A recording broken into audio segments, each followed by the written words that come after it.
Tunamshukuru Mungu ambaye ametuwezesha na ametupa kibali tena cha kuweza kusikia maneno yake. Ni Jumapili ya tarehe 23 mwezi wa 3 mwaka wa Bwana wa 2025.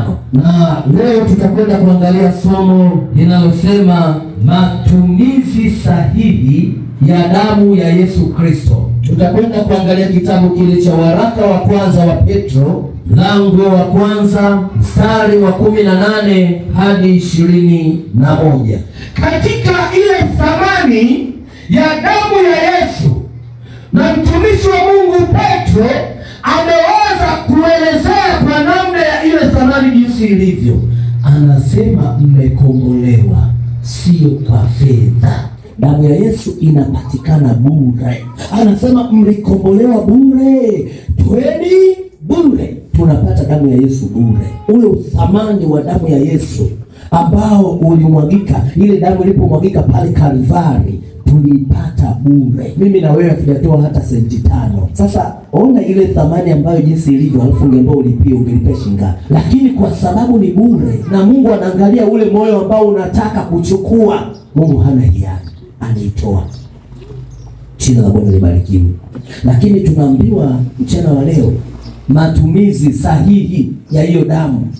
Unaweza ukawa umeipata bure, unaweza ukawa umepewa bure. Je, unajua matumizi yake sahihi? Kwa hiyo ipo pia matumizi sahihi ya damu ya Yesu. Jina la Bwana libarikiwe. Kabla tujaangalia matumizi, tuangalie nini maana ya damu ya Yesu.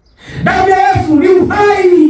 Kama ni uhai wa Yesu Kristo, ule uhai unaleta ukombozi kwa mwanadamu. Twende na mimi tuangalie kitabu cha Walawi 17 mstari wa 11. Biblia inasema, kumbe tunaona damu ya Yesu ni uhai, na ule uhai wana wa Israeli walipewa ukapate kufanya upatanisho kwenye madhabahu. Jina la Bwana libarikiwe. Na ile damu ya Yesu inapokuwepo ndani ya maisha yetu, tuko na Yesu tungali hai. Hata kama tunapita kwenye mambo mengi yanayotusonga, upo uhai ambao unatembea na sisi ndani ya maisha ya Mkristo. Jina la Bwana libarikiwe. Sasa tunaambiwa matumizi sahihi ya damu ya Yesu. Tumizi la kwanza, damu ya Yesu husafisha dhambi. Mwanadamu yeyote akiwa na dhambi, ili dhambi zake zitoke, zinahitaji damu ya Yesu, sio kitu kingine. Hata ukisema Mungu nisamehe dhambi zangu, kinachokwenda kusamehe dhambi, kinachokwenda kusafisha dhambi ni nini?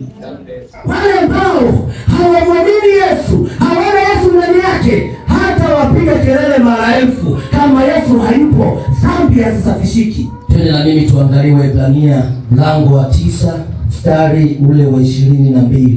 Jina la Bwana libarikiwe. Damu yake yatusafisha dhambi.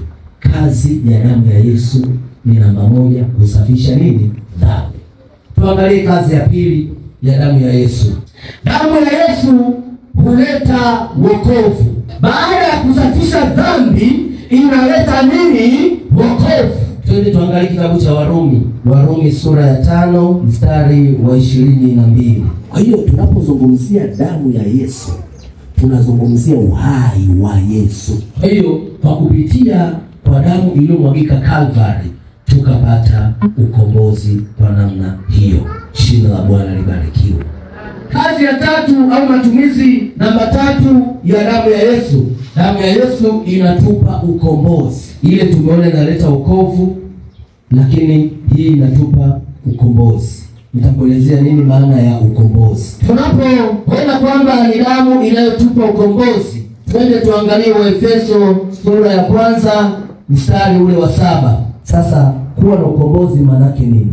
Kuwa na ukombozi maana yake tunakuwa hatuko chini ya utumwa wa dhambi wala shetani. Ona vile ambavyo Yesu alipokwenda katika ule mji akanatembea, akaingia kwa Zakayo, akamwambia wokovu umeingia ndani humu. Wokovu ulivyoingia unaendana na ukombozi, ukombozi ukaingia.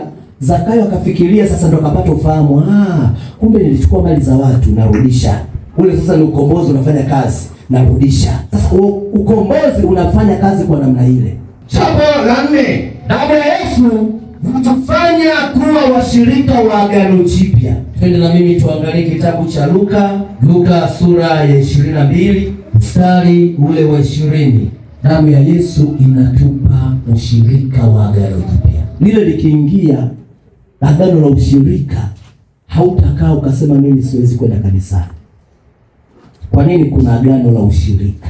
Na jambo la mwisho, damu ya Yesu inatupa ushindi juu ya adui shetani. Twende tuangalie Ufunuo wa Yohana mlango ule wa 12 mstari wa 11. Nikwambie mpendwa, kama Yesu asingemwaga damu yake pale msalabani, ingekuwa ngumu sana kumshinda shetani. Tunamshinda kwa sababu kuna damu ya mwana kondoo. Ukisema kwa jina la Yesu, tayari kwa sababu ule uliyemtaja ana damu yake ambayo imemwagika. Sasa hakuna mtu anaye, wengine walikufa mpaka leo hawajafufuka hata leo.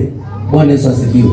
Lakini Yesu peke yake alipoingia akakamata funguo, akamwambia shetani achie hizo funguo, akapokonya funguo, akaondoka nazo. Shetani hana kitu, yaani hata na utisho wake, lakini hana nini? Hana kitu. Labda tu Mkristo mwenyewe ajichanganye. Kwa hiyo matumizi sahihi ya damu ya Yesu, natumaini tumeelewa. Simama tuweze kuomba pamoja.